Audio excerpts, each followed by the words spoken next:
Let's take a look at the top 5 highest graded offensive players according to PFF for West Virginia in the win over Oklahoma. Let's go.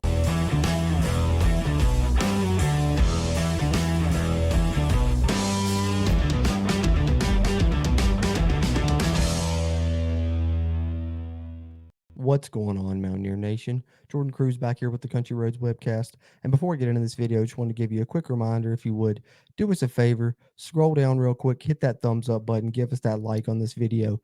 That'll help its performance and help future videos performances on the channel as well. And if you haven't already, hit that subscribe button. Helps us, helps you, helps get more of this Mountaineer sports content out to Mountaineer Nation. And as always, a link to our merch store can be found in the video description down below. Get you a Country Roads Webcast sticker, mug, shirt, hat, you name it. You can find it with the CRW logo there on it. And we really appreciate you doing that. That's one of the best ways to support us as we continue to try and grow the Country Roads Webcast community throughout Mountaineer Nation. Having said that, let's get into it. All right. So a week after struggling, and maybe 2 weeks, you could even say, after a struggling second half against TCU and then a terrible offensive performance against Iowa State, West Virginia really needed a spark offensively. They got that spark from Garrett Green, and it really lifts them and lifts their offense performance, lift the energy of the team, I thought, and carried the offense to a performance that they needed and made enough plays to be able to defeat Oklahoma for the first time in conference play. 406 total yards, 203 passing, 203 rushing. Couldn't be a more balanced performance. So let's see, according to PFF, who really stood out performance-wise with their offensive grades. And look at these top 5 players, starting with number 5 here, which is a Mountaineer receiver. We'll have a couple of those on this list, and that is Bryce Ford Wheaton here, coming in at number 5 for the Mountaineers with a 64.3 offensive grade in the victory against Oklahoma. Really thought he had a gutsy performance. I know they threw a couple screens to him when they really needed him. He got the yardage they needed, especially the one I think of late when it was, 4th and 2, 4th or 3. They throw the screen to him. He falls forward, gets 4 or 5 yards, gets the Mountaineers the first down they need to keep the drive alive and keep going there in order to secure the victory at the end. And then, of course, going up and getting the fade ball on a great throw from Garrett Green in the corner of the end zone. We've seen the Mountaineers run that goal line fade several times this season with mixed results, but when it's been successful, it's a lot of the time been Bryce Ford Wheaton going up and making a play, and he certainly did that there. Tough catch, and he's had a good season for the Mountaineers all around, I think, and showcased again why a lot of people talk about him as being one of the Mountaineers' top players. And PFF agrees this week as he comes out as the 5th highest graded offensive Mountaineer in the win over Oklahoma with a 64.3 grade.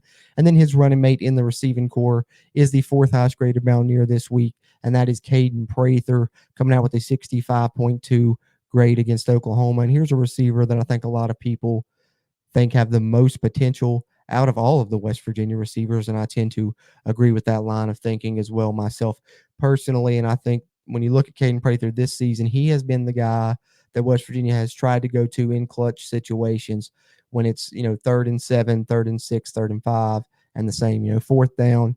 We've seen a lot of the times it beat Caden Prather just find a hole in the zone and sit there, and we're going to throw you the ball and let you catch it right at the sticks and get us the first down. And we saw that again a couple times in this game. I know, early in the game, 3rd and 7, he was open. They were going to him again. JT Daniels threw the ball at his feet. And then I believe it was a 4th down when JT Daniels threw that interception. Not 100% sure. It could have been 3rd and long.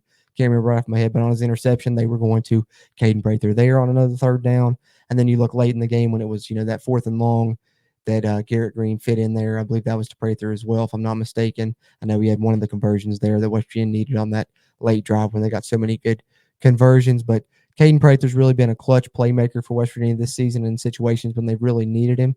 And I think that he will continue to do that for these final 2 games for West Virginia and hopefully for, the rest of his career, as he still has, a couple years left with the Mountaineers, and I think has endless potential, for him, that's for sure. But he comes out as the 4th highest graded Mountaineer this week with the 65.2 grade. And then we got a pair of offensive linemen here, as we've, noted this season and gone through and done these player grade videos. The offensive line has been heavily themed in it, and they've been in it every week, at least one of them, usually multiple. Zach Frazier was just off the list this week, right at 6th, not far off being, in the top 5 as he's been almost every week. But coming in at 3rd, we got left tackle Wyatt Milan with a 66.4 grade. Can't say enough about Wyatt Milan. Transitioned over to left tackle this season, and I think hasn't missed a beat there. really protected the quarterback's blind side well. There's been sometimes he's had penalties, but you could say that about a lot of the offensive linemen and just the team in general. West Virginia's the most penalized team in the conference, so I don't think you can really harp on him specifically for that. Plus, he's still young, still learning the position. But the fact that he's been on here multiple times and, he's a guy that's talked about as one of the better tackles in the league already is really good for, the future for him and the future of Mountaineer football. Coming out as the third highest graded Mountaineer this week in Oklahoma with a 66.4. And how about the second highest graded Mountaineer this week? Thomas Rimac, 68.4 grade, the Mountaineers left guard who's been filling in since James Gmitter's been gone, which is something I wanted to bring up. I'm thinking about doing a video on it. It looks like James Gmitter is actually retiring from football. I know that his mother passed away, may have been dealing with some injuries along with that. I'm not sure. But, heart goes out to him for that situation for sure. Thoughts and prayers. You hate to hear that already. But, you were hoping he would come back. I think he had, more eligibility, but I know he put a post up talking about goodbye football and stuff. So looks like he's going to end up retiring. So Thomas Remick, not only filling in for now, but possibly for the future as well. So shout out to James Gmitter, who I thought was a great Mountaineer and a beloved one, throughout the fan base and everything. So hopefully, he whatever he chooses to do in his life, I'm sure he will be successful. But in the meantime, Thomas Remick will be filling in on the offensive line for the Mountaineers as he has, the past couple of games. And he's really, stepped in great. He's a redshirt freshman, and I think he's not missed a beat there on the offensive line. And you've seen him, stand out. Even I think Garrett Green called him out in the post-game press conference, that, he's a guy that he'll go to battle for or something like that along those lines. I'm paraphrasing, but Tomas is, a guy that's young, but he has a lot of potential as well. We heard that in the past. I didn't know that meant that he would be stepping in to play in time so soon. He got into the rotation and then now starting, and not only starting, but, really succeeding and excelling, coming out as the second highest graded Mountaineer on offense in a victory over Oklahoma, the first conference victory over Oklahoma. So that's big to see him come out there with a 68.4 offensive grade. And how about the top graded Mountaineer here? I'll let you guess on who it is, but I will give you a hint. If you've been watching the player grade series, it's the same top graded player we had last week. And we said we needed to see more of him and, see him in a full games action. Didn't quite get that, but it came pretty close. And for the second straight week, though, by far the highest graded Mountaineer, 80 plus grade again. This week it's over 85, and that is the Mountaineer signal caller, Garrett Green, coming out with an 85.7 grade in the victory over Oklahoma. And how could you expect anything else? He was the spark the West Virginia offense needed, and possibly the whole team in general. I think the energy changed, offensively. I think he raised the level of play of those around him. I think he raised the level of energy on the bench, across the whole team. And I think even in the stadium, I think the energy level raised when he was in there. And he's just a player that really brings that excitement and just something you can't quite put your finger on, but he just plays with such passion and energy and just gives the Mountaineers that extra dynamic that they haven't had and that we've seen them be successful with in the past, whether it's been, Major Harris, Pat White, Rasheed Marshall, Skylar Howard. When West Virginia has, that extra running threat at quarterback, it really helps them.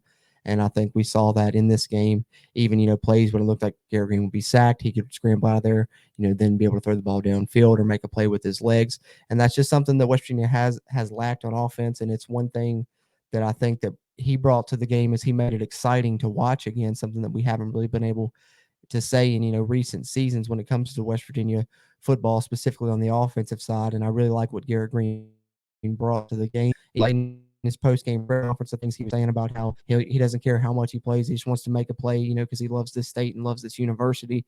And you see him, even after the game, jumping up into the crowd, singing Country Roads with, such passion. You can tell it means a lot to him. And that's the guy that you really want leading this team. And I hope that Garrett Green is looked upon in the future now, and maybe he is the quarterback of the future. Who knows? I know West Virginia's got some talented guys in that room. We'll see what happens with the program and that moving forward. But I think for the final two games of the season, he's got to be the guy.